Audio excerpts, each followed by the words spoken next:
पहले तो चुनाव आयुक्त के नियुक्ति पैनल से सीजीआई को हटाया, लेकिन क्या अब सीजीआई को ही हटाने की तैयारी है? जी हां, बड़ी खबर निकलकर सामने आ रही है कि मोदी सरकार प्रस्ताव लाएगी, कानून बनाएगी और इस कानून के तहत जस्टिस की नियुक्ति अब केंद्र सरकार करेगी। तो क्या अब चुनाव आयोग के बाद जुडिशरी पर भी मोदी सरकार का कब्जा होगा?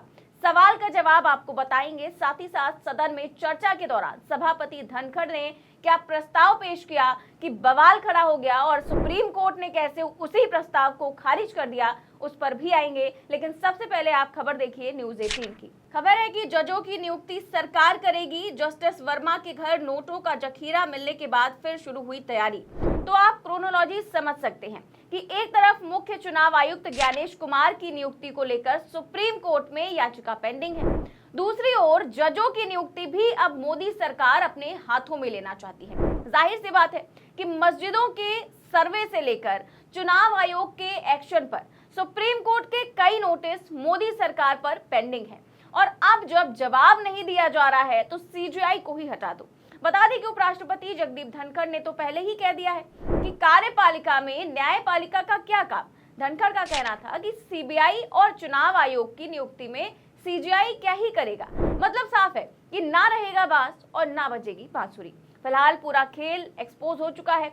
उपराष्ट्रपति जगदीप धनखड़ ने खुद मीटिंग बुलाई है और प्रस्ताव पेश किया है। न्यूज़ 18 की खबर में क्या लिखा है, मैं मेन पॉइंट आपको पढ़कर सुना देती हूँ। देखिए, साफ लिखा है कि दिल्ली हाई कोर्ट के जज यशवंत वर्मा के घर से नोटों का जखीरा मिलने के बाद जजों की नियुक्ति पर एक नई बहस शुरू हो गई है।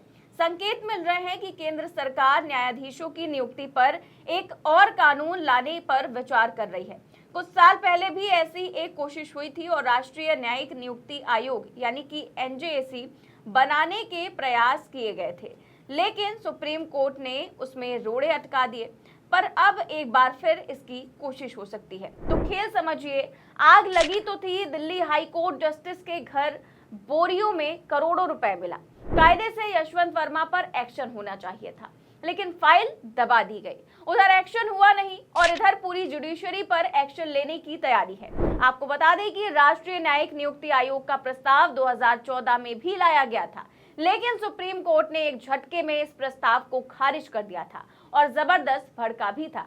खबर आप देखिए जी न्यूज की जो खबर है उसमें साफ तौर पर ये लिखा हुआ है कि 10 साल पहले सुप्रीम कोर्ट ने किया था खारिज, अब फिर सरकार कर रही लाने की तैयारी। क्या है एनजेएसी एक्ट? तो 2015 में सुप्रीम कोर्ट ने असंवैधानिक बताते हुए जिस प्रस्ताव को खारिज कर दिया था, सुप्रीम कोर्ट ने साफ कर दिया था जिसकी लाठी उसकी भैंस अब बिल्कुल भी नहीं चलेगी। अब उसी प्रस्ताव को दोबारा से पारित करवाने की तैयारी है। यहाँ पर समझने वाली बात यह है कि जब सरकार ही जस्टिस की नियुक्ति करेगी तो एक्शन कैसे होगा, मॉनिटर कैसे होगा और बैलेंस कैसे मेंटेन होगा। उदाहरण के तौर पर आप देख सकते हैं कि मुख्य चुनाव आयुक्त की जो नियुक्ति है मोदी सरकार करती है, तो नेता प्रतिपक्ष की कौन ही सुनता है। अभी ज्ञानेश कुमार की नियुक्ति हुई तो क्या हुआ आप जानते हैं। इसी तरीके से राजीव कुमार ने तो चुनाव आयोग के इतिहास को ही बदल दिया। चुनाव आयोग कितना निकम्मा हो चुका है और चुनावी प्रक्रिया से कैसे लोगों का विश्वास उठ गया है। लोग चुनावी प्रक्रिया पर विश्वास नहीं करते, चुनाव पर विश्वास नहीं करते, तो आप जानते हैं। तो क्या अब वैसा ही कुछ जुडिशरी के साथ होने वाला है? क्योंकि करने को तो ये सरकार कुछ भी कर सकती है और किया भी है। 2014 की अगर बात करें तो क्या हुआ था, खबर देखिए जी न्यूज की। खबर में साफ लिखा है कि ये पहली बार नहीं है जब जजों की नियुक्ति को लेकर चर्चा तेज हुई हो। भारत में अक्सर ये मुद्दा बहस में रहता है। अभी जो सिस्टम चल रहा है उसे कॉलेजियम सिस्टम कहा जाता है, लेकिन 2014 में सरकार ने एक नया कानून एनजेएसी यानी कि नेशनल जुडिशियल अपॉइंटमेंट्स कमीशन लाने की कोशिश की थी ताकि सरकार को भी जजों की नियुक्ति में भूमिका मिल सके। हालांकि 2015 में सुप्रीम कोर्ट ने इसे असंवैधानिक करार देते हुए खारिज कर दिया और कॉलेजियम सिस्टम को बहाल कर दिया। तो एक तरफ आप कहते हैं कि कार्यपालिका में न्यायपालिका का क्या काम, दूसरी तरफ न्यायपालिका से जस्टिस की नियुक्ति का अधिकार तक छीनना चाहते हैं।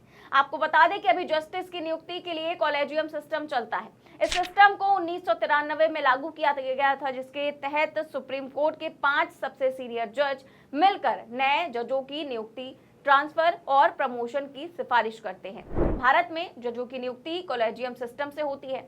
इसमें सुप्रीम कोर्ट के 5 सीनियर जज मिलकर नाम सुझाते हैं।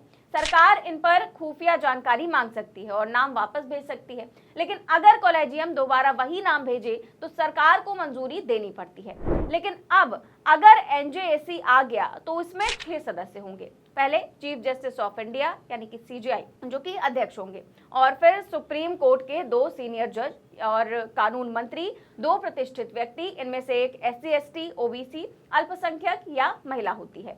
तो ये कमेटी सुप्रीम कोर्ट और हाई कोर्ट के जजों को शॉर्टलिस्ट करती है और राष्ट्रपति उन पर मुहर लगाते हैं। वैसे तो इस पैनल में सीजेआई भी शामिल है, लेकिन जैसे मोदी सरकार काम कर रही है, कल को मोदी शाह बैठकर सीजेआई संजीव खन्ना को हटाकर नया चीफ जस्टिस नियुक्त कर दे तो कोई बड़ी बात नहीं होगी। फिलहाल जैसे पूरे सिस्टम को ध्वस्त किया जा रहा है, ऐसे में मोदी सरकार का अगला कदम क्या होगा? आपको क्या लगता है? क्या कॉलेजियम सिस्टम की जगह एनजेएसी आएगा? और क्या अगर ये प्रस्ताव पारित होकर कानून बन गया तो पूरा जुडिशरी सिस्टम पलट जाएगा? इस सवाल के जवाब में इस पूरी रिपोर्ट पर आपको जो भी राय है हमें कमेंट बॉक्स में जरूर बताएं। चैनल को सब्सक्राइब भी करें और ज्वाइन भी। नमस्कार।